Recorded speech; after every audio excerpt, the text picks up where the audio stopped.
Chapter 8 is much shorter than Chapter 7, and it will cover photosynthesis. This world map shows Earth's distribution of photosynthesis as seen via chlorophyll A concentrations.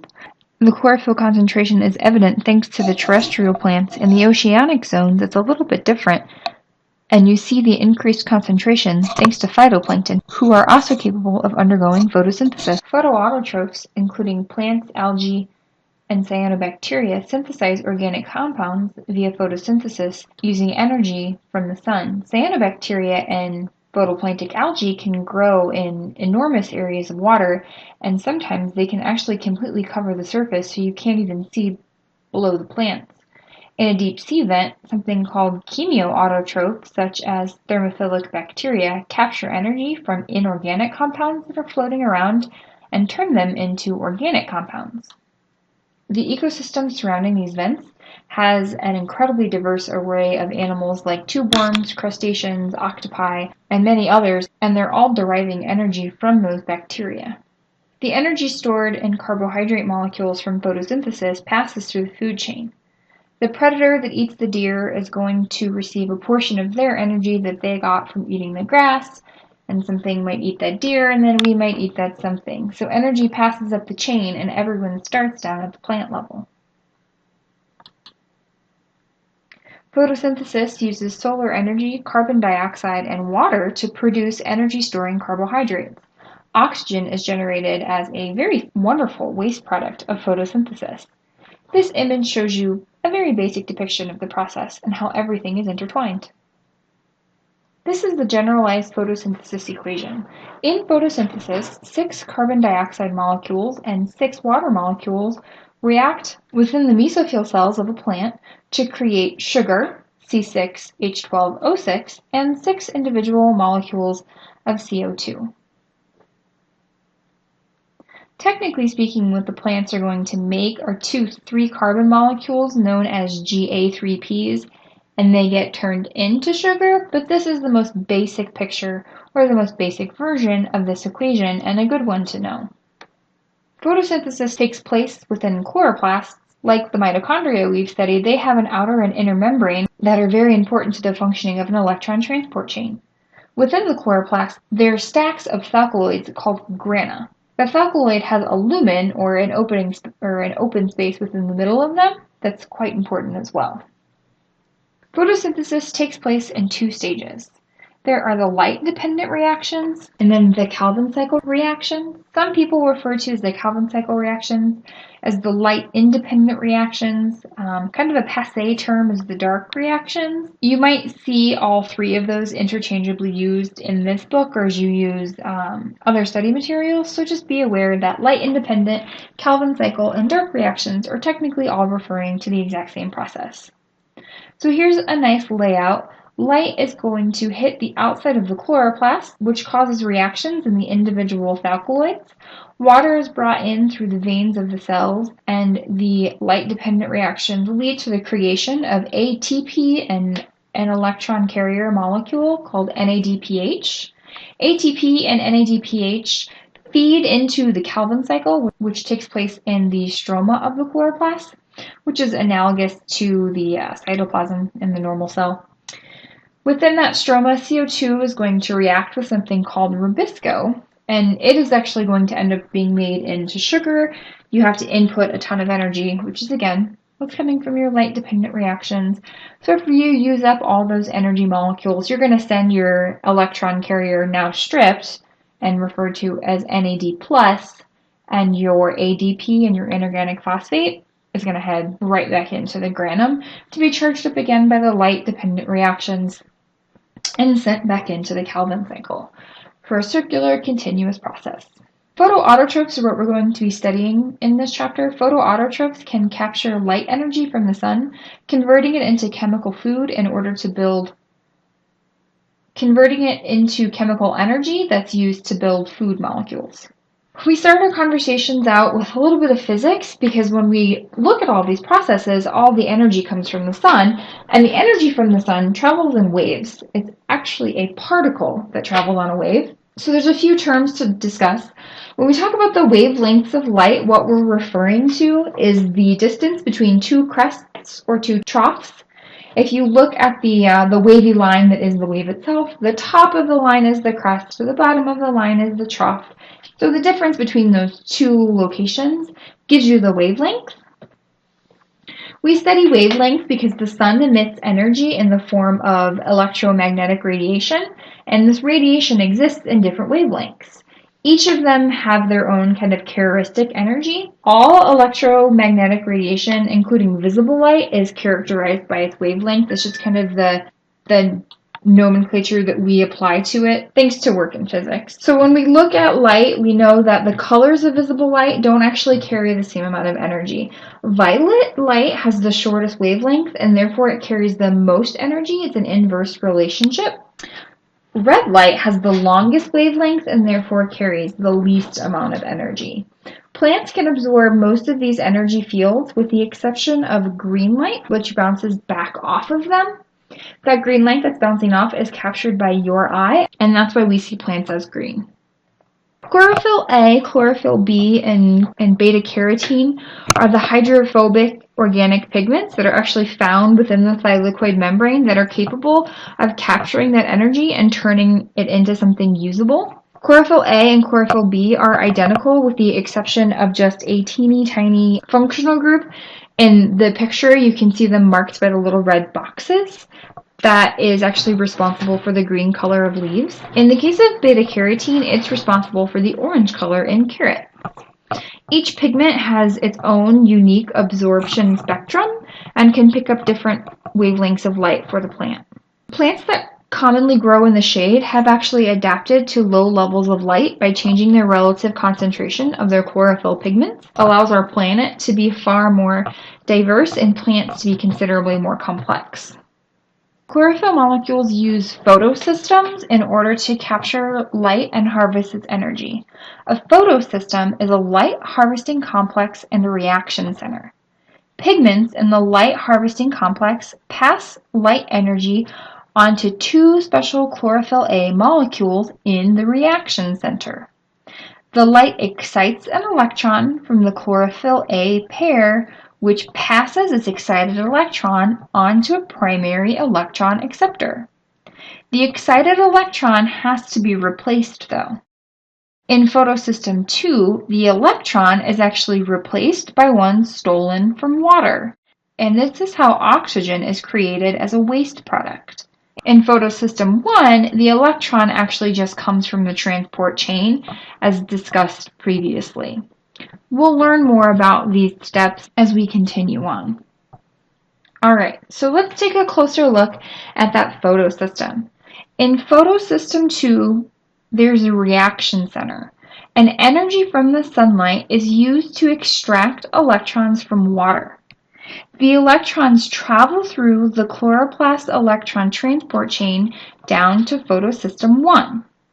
Photosystem 1 reduces NAD plus to NADPH. The electron transport chain then moves protons across the thylakoid membrane into its lumen. At the same time, the splitting of water actually adds yet another proton to the lumen. The reduction of NADPH also removes protons from the stroma. The net result is a very low pH inside the thylakoid lumen and a high pH in the stroma. ATP synthase will then use that electrochemical gradient to make ATP.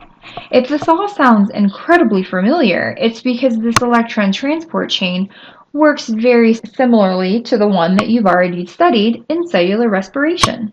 The light reactions harness energy from the sun to produce chemical bonds, ATP, and NADPH.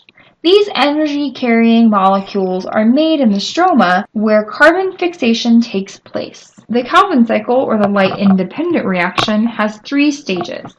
In stage 1, known as carbon fixation, an enzyme known as rubisco incorporates carbon dioxide into an organic molecule known as 3-PGA. In stage 2, the organic molecule is reduced using those electrons supplied by our charged NADPH electron carrier. In stage 3, RUBP, a molecule that helps to start the cycle, is regenerated so that the cycle can continue on.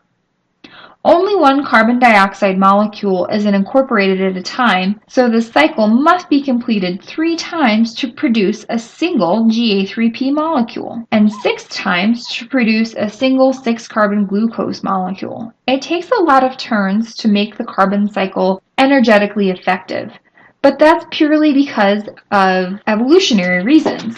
This process didn't just appear overnight. It evolved in stages, and unfortunately evolved with an enzyme, ribisco, that's just not that great at doing its job.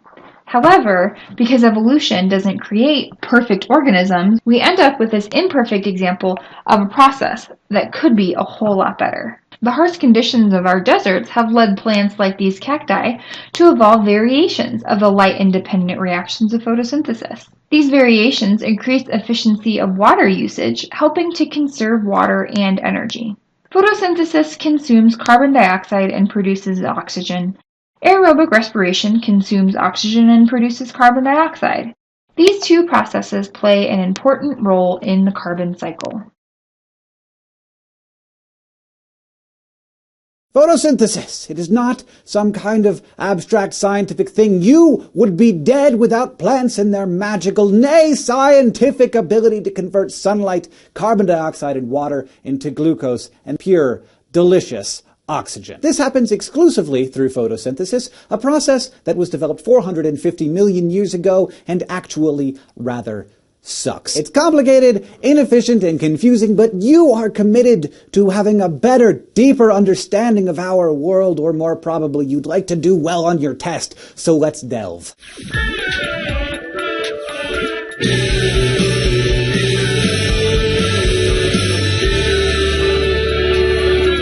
There are two sorts of reactions in photosynthesis, the light-dependent reactions and the light-independent reactions, and you've probably already figured out the difference between those two, so that's nice. The light-independent reactions are called the Calvin cycle. Yes, that Calvin cycle. Photosynthesis is basically respiration in reverse, and we've already covered respiration, so maybe you should just go watch that video backwards.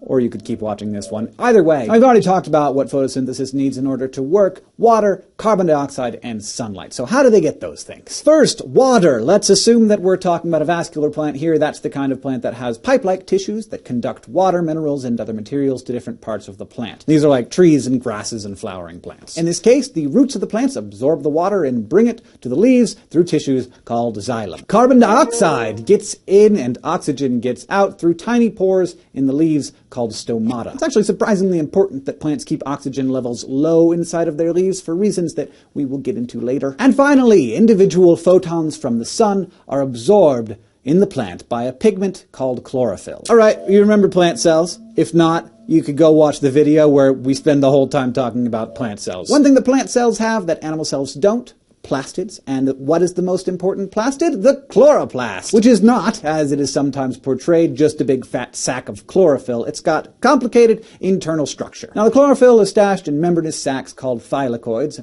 and the thylakoids are stacked into grana. Inside the thylakoid is the lumen, and outside of the thylakoid, but still inside of the chloroplast, is the stroma. The thylakoid membranes are phospholipid bilayers, which, if you remember, means that they are really good at maintaining concentration gradients of ions and proteins and other things. This means keeping a concentration higher on one side than the other of the membrane. You're going to need to know all of these things. I'm sorry. Now that we've taken our little tour of the chloroplast, it's time to get down to the actual chemistry. First thing that happens, a photon created by the fusion reactions of our sun is about to end its 93 million mile journey by slapping into a molecule of chlorophyll. This kicks off stage 1, the light-dependent reactions, proving that yes, nearly all life on our planet is fusion powered. When chlorophyll gets hit by that photon, an electron absorbs that energy and gets excited. This is the technical term for electrons gaining energy and not having anywhere to put it, and when it's done by a photon, it's called photoexcitation. But let's just imagine, for the moment anyway, that every photon is whatever dreamy young man 12-year-old girls are currently obsessed with, and electrons are 12-year-old girls. The trick now, and the entire trick of photosynthesis, is to convert the energy of those electrons into something that the plant can use. We are literally going to be spending the entire rest of the video talking about that. I hope that that's okay with you. That first chlorophyll is not on its own here. It's part of an insanely complicated complex of proteins and lipids and other molecules called photosystem 2 that contains at least 99 different chemicals, including over 30 individual chlorophyll molecules. This is the first of 4 protein complexes that plants need for the light-dependent reactions. And if you think it's complicated that we call the first complex photosystem 2 instead of photosystem 1, then you're welcome to call it by its full name, which is plastoquinone oxoreductase. Oh, no, you don't want to call it that? Right then, photosystem 2. Or, if you want to be brief, PS2. PS2 and indeed all of the protein complexes in the light-dependent reactions straddle the membrane of the thylakoids in the chloroplasts. Now that excited electron is going to go on a journey designed to extract all of its new energy and convert that energy into useful stuff. This is called the electron transport chain, in which energized electrons lose their energy in a series of reactions that capture the energy necessary to keep life living. So PS2's chlorophyll now has this electron that is so excited that when a special protein designed specifically for stealing electrons shows up, the electron actually leaps off of the chlorophyll molecule onto the protein, which we call a mobile electron carrier because it's a mobile electron carrier. The chlorophyll then freaks out like a mother who has just had her 12-year-old daughter abducted by a teen idol and is like, what do I do to fix this problem? And then it, in cooperation with the rest of photosystem 2, does something so amazing and important that I can barely believe that it keeps happening every day. It splits that ultra-stable molecule, H2O, stealing one of its electrons to replenish the one it lost. The byproducts of this water splitting, hydrogen ions, which are just single protons, and oxygen. Sweet, sweet oxygen. This reaction, my friends, is the reason that we can breathe. Brief interjection. Next time someone says that they don't like it when there are chemicals in their food, please remind them that all life is made of chemicals, and would they please stop pretending that the word chemical is somehow a synonym for carcinogen? Because, think about how chlorophyll feels when you say that. It spends all of its time and energy creating the air we breathe, and we're like, ew, chemicals are so gross.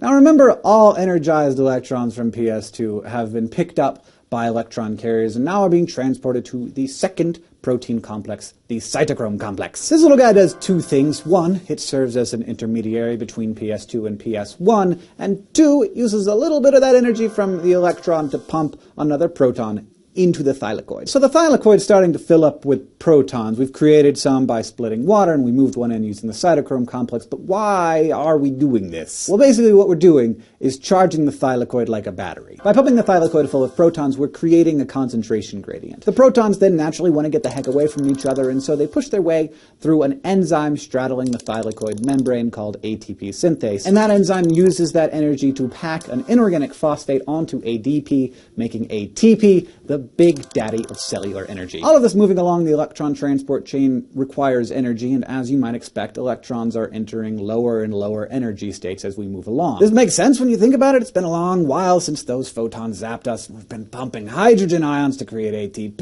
It's splitting water and jumping onto different molecules.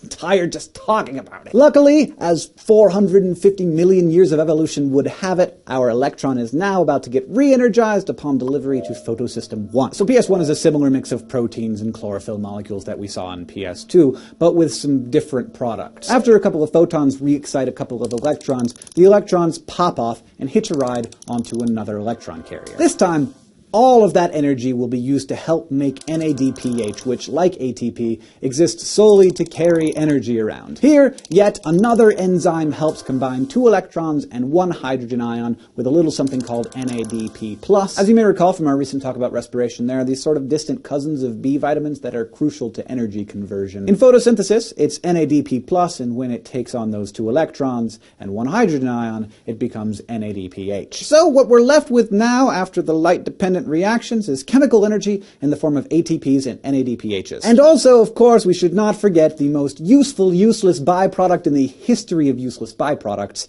oxygen. If anybody needs a potty break, now would be a good time, or if you want to go rewatch that rather long and complicated bit about light-dependent reactions, go ahead and do that.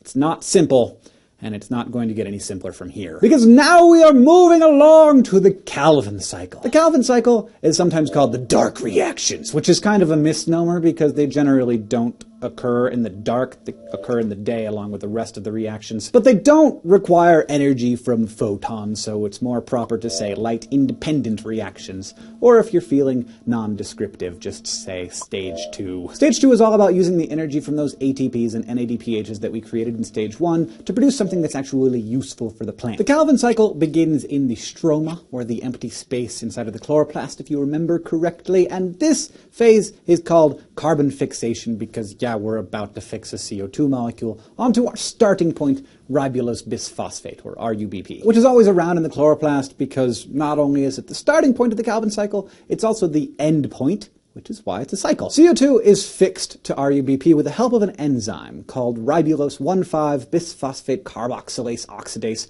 which we generally shorten to Ribisco.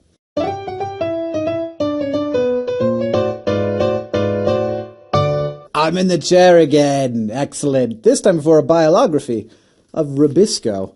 Once upon a time, a one-celled organism was like, man, I need more carbon so I can make more little me's so I can take over the whole world. Luckily for that little organism, there was a lot of CO2 in the atmosphere, and so it evolved an enzyme that could suck up that CO2 and convert inorganic carbon into organic carbon. This enzyme was called Ribisco, and it wasn't particularly good at its job, but it was a heck of a lot better than just hoping to run into some chemically formed organic carbon. So the organism just made a ton of it to make up for how bad it was. Not only did the little plant stick with it, it took over the entire planet, rapidly becoming the dominant form of life. Slowly, through other reactions known as the light-dependent reactions, plants increased the amount of oxygen in the atmosphere. Ribisco, having been designed in a world with tiny amounts of oxygen in the atmosphere, started getting confused. As often as half of the time, Ribisco started slicing ribulose bisphosphate with oxygen instead of CO2, creating a toxic byproduct that plants had to deal with in creative and specialized ways. This byproduct, called phosphoglycolate, is believed to tinker with some enzyme functions, including some involved in the Calvin cycle. So plants have to make other enzymes that break it down into an amino acid, glycine, and some compounds that are actually useful to the Calvin cycle. But plants had already sort of gone all in on the Ribisco strategy, and to this day, they have to produce huge amounts of it. Scientists estimate that at any given time there are about 40 billion tons of Ribisco on the planet. And plants just deal with that toxic byproduct. Another example, my friends, of unintelligent design. Back to the cycle. So ribulose bisphosphate gets a CO2 slammed onto it, and then immediately the whole thing gets crazy unstable. The only way to regain stability is for this new 6-carbon chain to break apart, creating 2 molecules of 3-phosphoglycerate. And these are the first stable products of the Calvin cycle. For reasons that will become clear in a moment, we're actually going to do this to 3 molecules of RUBP. Now we enter the second phase. Reduction. Here, we need some energy, so some ATP slams a phosphate group onto the 3-phosphoglycerate, and then NADPH pops some electrons on, and voila!